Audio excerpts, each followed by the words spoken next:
ভারতের ছত্তিশগড় রাজ্যের রাজনন্দগাঁও জেলার একটি শহর ডোঙ্গরগড় অর্থাৎ পর্বতঘেরা দুর্গ, যেখানে বাস করেন মাতা বামলেশ্বরী বা বমলেশ্বরী রূপে মাতা দুর্গা। রাজা বীরসেন কর্তৃক প্রতিষ্ঠিত মাতা বামলেশ্বরীর মন্দিরটি একটি গুরুত্বপূর্ণ শক্তিপীঠ। এখানে কিভাবে যাবেন, কখন যাবেন, কোথায় থাকবেন, কি দেখবেন ইত্যাদি সব প্রশ্নের উত্তর দেব এই ভিডিওতে। স্কিপ না করে সম্পূর্ণ ভিডিওটি দেখতে থাকুন। নমস্কার, বিভ্রমিষ্যতি চ্যানেলে আমার সকল দর্শক বন্ধুকে জানাই স্বাগত। চলে এসেছি নতুন ভিডিও নিয়ে। ভারতের ছত্তিশগড়ের একটি গুরুত্বপূর্ণ শক্তিপীঠ মাতা বামলেশ্বরীর মন্দিরে কিভাবে আসবেন। আকাশপথে আসতে গেলে ছত্তিশগড়ের রায়পুরের স্বামী বিবেকানন্দ আন্তর্জাতিক বিমানবন্দরে এসে সেখান থেকে প্রায় 120 কিলোমিটার দূরে হলো ডোঙ্গরগড়। তবে ট্রেন পথে আসাই সবচেয়ে ভালো। এই মন্দিরে আসার জন্য সবথেকে কাছের রেল স্টেশন ডোঙ্গরগড়। হাওড়া ও শালিমার স্টেশন থেকে যে ট্রেনগুলি যাতায়াত করে তার লিস্ট স্ক্রিনে দিলাম এবং ডেসক্রিপশানেও দিয়ে দিলাম, দেখে নেবেন। আমরা যাত্রা শুরু করেছিলাম হাওড়া থেকে। হাওড়া স্টেশনের নিউ কমপ্লেক্সের 21 নম্বর প্ল্যাটফর্মে এসে গেছে 12180 হাওড়া মুম্বাই মেল। এই ট্রেনে চেপে আমাদের যাত্রা শুরু হলো সন্ধ্যা 7:30টায়। ট্রেন দাঁড়িয়ে আছে সম্বলপুর স্টেশনে। এখান থেকে এমন একটা সূর্যোদয় মিস না করে কয়েকটা ছবি তুলে ফেললাম। আমাদের পৌঁছবার কথা সকাল 10:28। ট্রেনের পরিবর্তিত যাত্রাপথের কারণে পৌঁছতে দেরি হবে। যাই হোক, বিভিন্ন আকৃতির পাহাড় দেখতে দেখতে অবশেষে 3:30 সময় আমরা এসে পৌঁছলাম আমাদের গন্তব্য ডোঙ্গরগড় স্টেশনে। 1 নম্বর প্ল্যাটফর্মের দিক দিয়ে স্টেশন থেকে বেরোতে হবে। স্টেশনে মন্দিরে যাওয়ার দিক নির্দেশ করা আছে।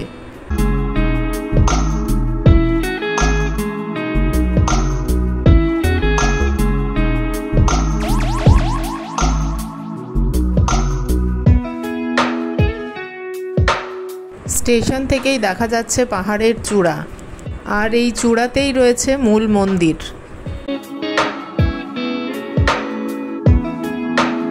স্টেশন থেকে বেরিয়ে সামনেই পেয়ে যাবেন অটো। এই অটো নিয়ে চলে যান হোটেলে।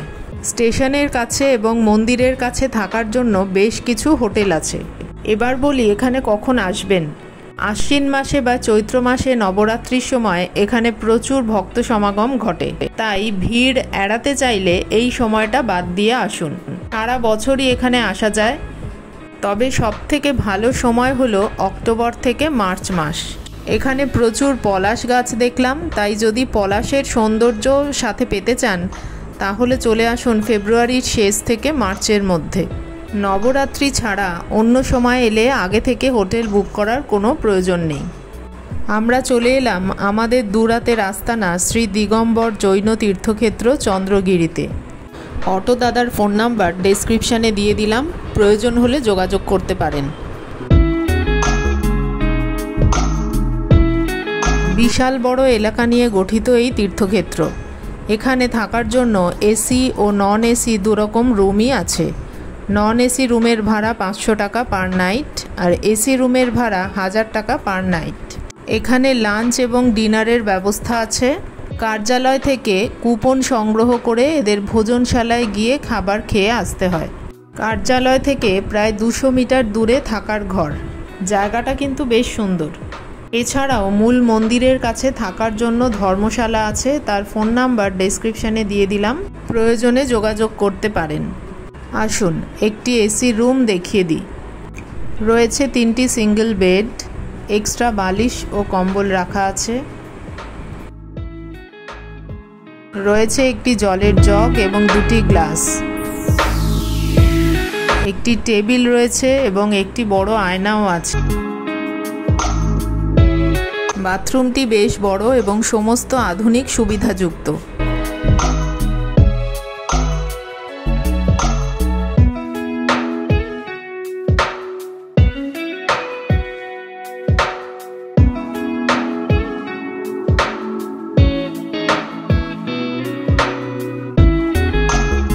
সিঁড়ি দিয়ে উঠেই রয়েছে চওড়া বারান্দা এবং বারান্দায় বসার জায়গা, আর বারান্দা থেকে দেখা যাচ্ছে নির্মীয়মান মন্দির। আমরা ফ্রেশ হয়ে চলে গেলাম ভোজনশালায়। সেখানে 6:30টার মধ্যে ডিনার কমপ্লিট করে একটি অটো নিয়ে বেরিয়ে পড়লাম। চলে এসেছি বামলেশ্বরী মন্দিরে। এখানে রয়েছেন ছোটি মা। এখানে নির্দিষ্ট জায়গায় জুতো রেখে তারপর মন্দিরের উপরে উঠতে হবে। এখন মন্দিরে চলছে সন্ধ্যারতি। ভক্তের সংখ্যা চোখে পড়ার মতো।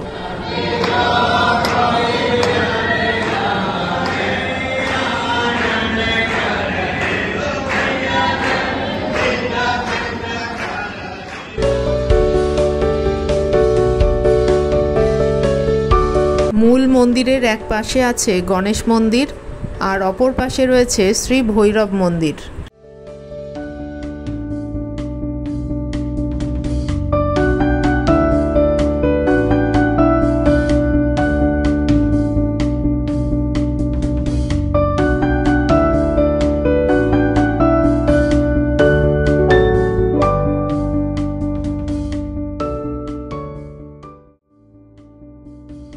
দর্শন সেরে আমরা চলে এলাম আমাদের আস্তানায়। আজ বিশ্রাম, কাল সকালে আবার কথা হবে। সুপ্রভাত। আজ সকাল সকাল তৈরি হয়ে অটো নিয়ে বেরিয়ে পড়েছি বড় মায়ের মন্দির দর্শনের উদ্দেশ্যে।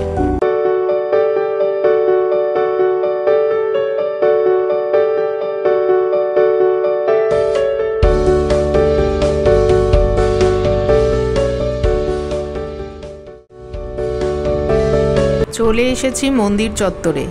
পাহাড় চূড়ায় মন্দিরে যাওয়া যায় হাঁটা পথে সিঁড়ির সাহায্যে। এখানে অনেক সিঁড়ি রয়েছে আর আছে রোপওয়ে। আমরা রোপওয়েতেই যাব। রোপওয়েতে যাওয়া ও আসার জন্য একসাথে টিকিট কাটা হলে তার দাম 100 টাকা, আর কেবলমাত্র যাওয়া বা কেবলমাত্র আসার জন্য টিকিট 70 টাকা। তবে 5 বছরের নিচে বাচ্চাদের কোনো টিকিট লাগে না।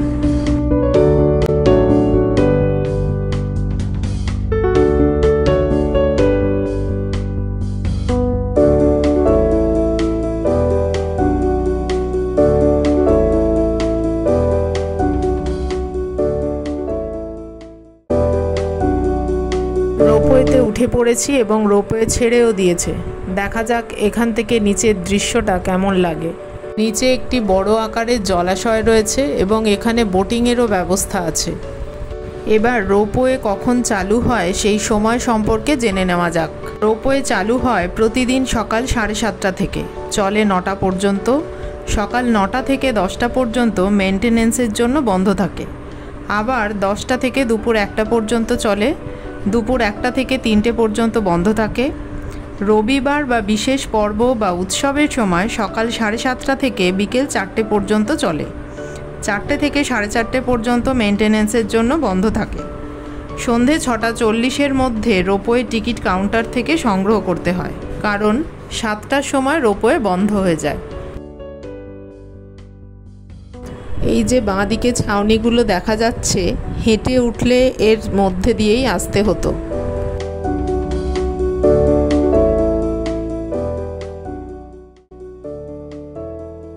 রোপওয়ে থেকে বেরিয়েই আছে একটি রেস্টুরেন্ট, আর এখান থেকে মন্দিরে যাওয়ার দিক নির্দেশ করা আছে।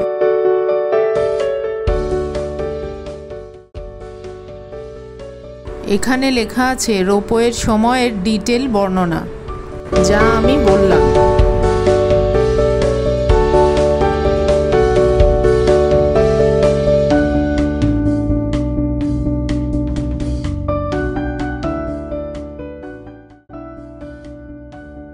এখানে জুতো রেখে আমাদের মন্দিরে উঠতে হবে।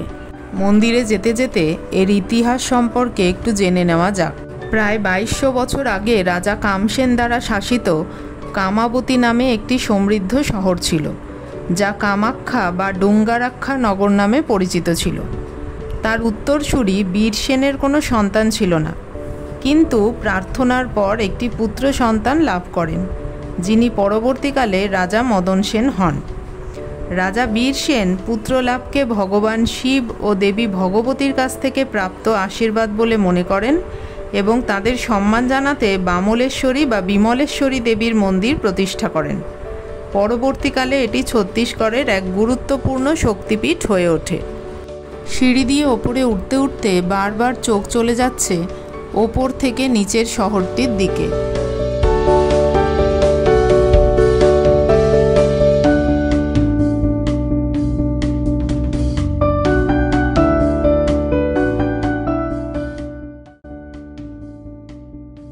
আমরা একেবারে ওপরে উঠে এসেছি মূল মন্দিরের সামনে। চলুন এবার আমার সঙ্গে দেবীর দর্শন করুন।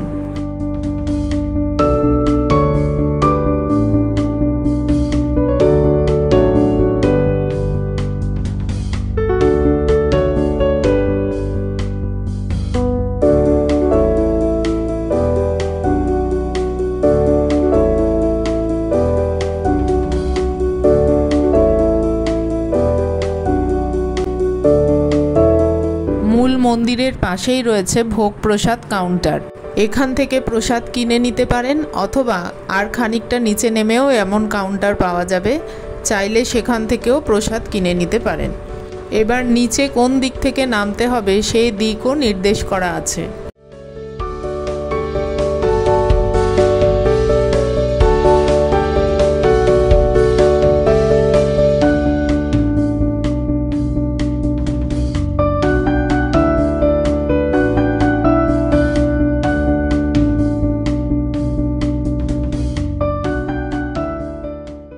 খানিকটা নিচে নেমে এখানেও রয়েছে ভোগ প্রসাদ কাউন্টার। যদি পায়ে হেঁটে ওপরে ওঠেন এবং নামার সময় রোপওয়েতে নামবেন বলে ঠিক করেন, তাহলে এখান থেকে রোপওয়ের টিকিট কাটতে হবে। সিঁড়ি দিয়ে নিচে নামতে গেলে এই রাস্তাতেই নামতে হবে। চলে এসেছি রোপওয়ের কাছে। এখানে রয়েছে ক্যান্টিন, চাইলে এখান থেকে খাওয়া দাওয়া করে নিচে নামতে পারেন।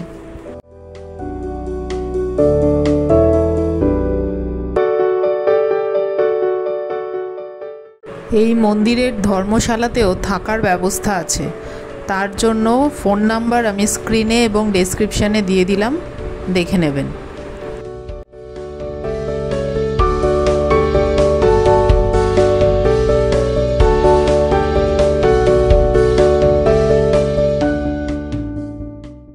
চলে এসেছি নিচে। নিচে নেমে এখানেও একটি রোপওয়ে ক্যান্টিন রয়েছে, আমরা এখান থেকে কিছু খেয়ে নেব। খাবারের মধ্যে ছিল সাম্বার বড়া, ধোসা, খাস্তা কচুরি ইত্যাদি। এখানে দাম রিজনেবল এবং খাবারের মান ভালো। আমরা চলে এসেছি আমাদের আস্তানায়। এখান থেকে চারিদিকে পুরো পাহাড়, আর এই যে পাহাড়টি দেখছেন, এক্ষুনি আমরা এর মাথার ওপর থেকে ঘুরে এলাম। আগেই বলেছিলাম এই চন্দ্রগিরি তীর্থক্ষেত্রে একটি নির্মীয়মান মন্দির রয়েছে। এবার চলুন আমরা সেখানে যাই, গিয়ে দেখে আসি। মন্দিরে যাওয়ার রাস্তাটা কিন্তু বেশ নজর কাড়া। রাস্তার পাশে এরকম প্রচুর পাথরের খণ্ড পড়ে রয়েছে, যা দিয়ে মন্দিরটি তৈরি হচ্ছে। মন্দিরে ওঠার সিঁড়িও রয়েছে, কিন্তু আমরা সিঁড়ি দিয়ে যাব না, এই সুন্দর রাস্তা দিয়ে এগিয়ে যাব মন্দিরের দিকে।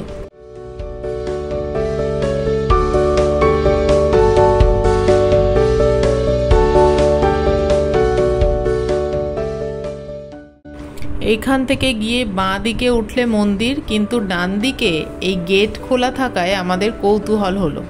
এই গেটের দিক থেকে গিয়ে দেখি সামনেই রয়েছে একটি হেলিপ্যাড।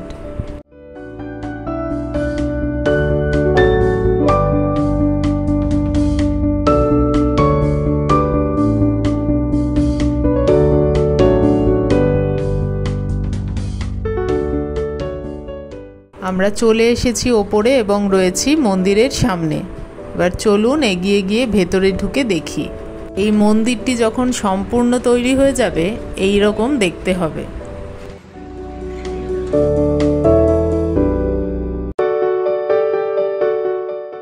মন্দিরের কারুকার্য একবার দেখুন, অপূর্ব কাজ।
দেখি এই দরজার মধ্যে কি আছে। যখন এটি সম্পূর্ণ তৈরি হয়ে যাবে তখন বোধহয় আর ভেতরের ছবি তোলা যাবে না। বাহ, এর মধ্যে রয়েছে একটি বেশ বড় মহাবীরের মূর্তি।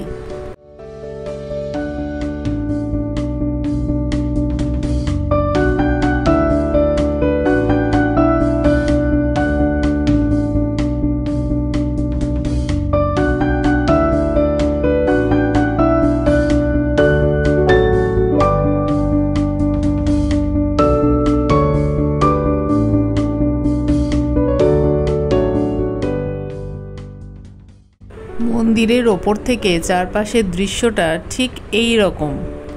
আকাশে জমছে কালো মেঘ এবং ঝোড়ো হাওয়া দিচ্ছে। এখানে বেশিক্ষণ থাকা ঠিক হবে বলে মনে হচ্ছে না। চলুন এবার নেমে যাই। খানিকটা নেমে আসার পরেই শুরু হয়েছে বৃষ্টি।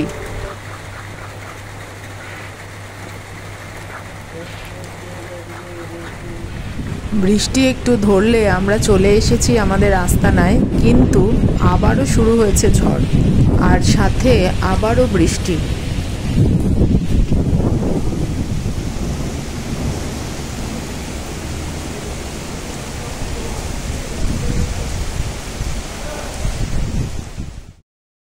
দুপুরে লাঞ্চ করে খানিকক্ষণ বিশ্রাম নিয়ে আবারও আমরা বেরিয়ে পড়েছি। এবারের গন্তব্য প্রজ্ঞাগিরি।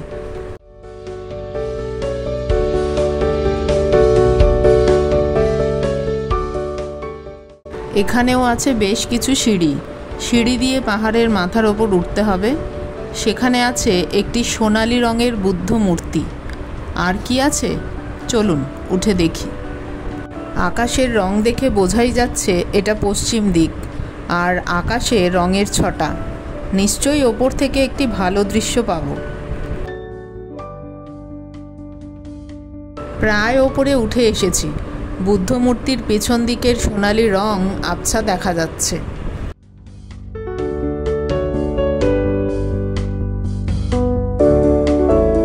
উঠে পড়েছি ওপরে।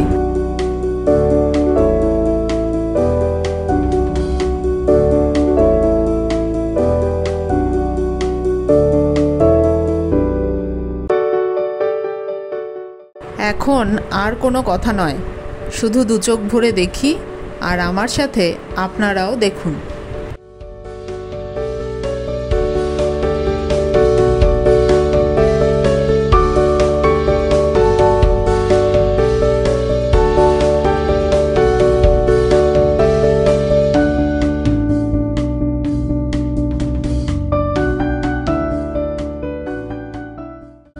পাহাড়ের মাথায় বিরাজ করছেন সোনার রঙের সৌম্য বুদ্ধদেবের মূর্তি। পাশের পাহাড় চূড়া দুটি যেন গোপন আলাপচারিতায় ব্যস্ত, আর তাদের পাশ দিয়ে আকাশের আলো নেভাতে ব্যস্ত সূর্যদেব। সূর্যাস্ত দেখতে দেখতে জানিয়ে রাখি এখানে আর কি দেখার জিনিস আছে। এখান থেকে প্রায় 61 কিলোমিটার দূরে রয়েছে ডোঙ্গরগড় ধারা রিজার্ভ ফরেস্ট, প্রায় 18 কিলোমিটার দূরে আছে ডাঙ্গোরা বাঁধ, প্রায় 39 কিলোমিটার দূরে আছে সুখানালা বৈরাজ বাঁধ, এবং প্রায় 58 কিলোমিটার দূরে রয়েছে মাঙ্গাটা জঙ্গল ও সাফারি পার্ক।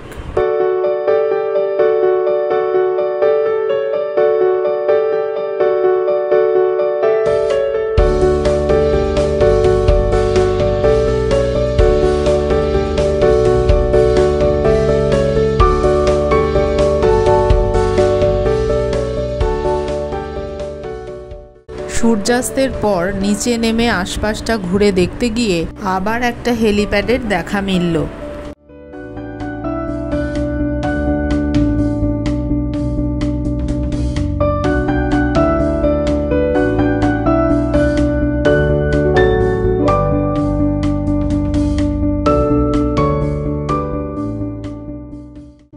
এরপর আমরা গোলবাজারে অবস্থিত জৈন মন্দিরটি দেখে ডিনার সেরে আশ্রমে ফিরলাম।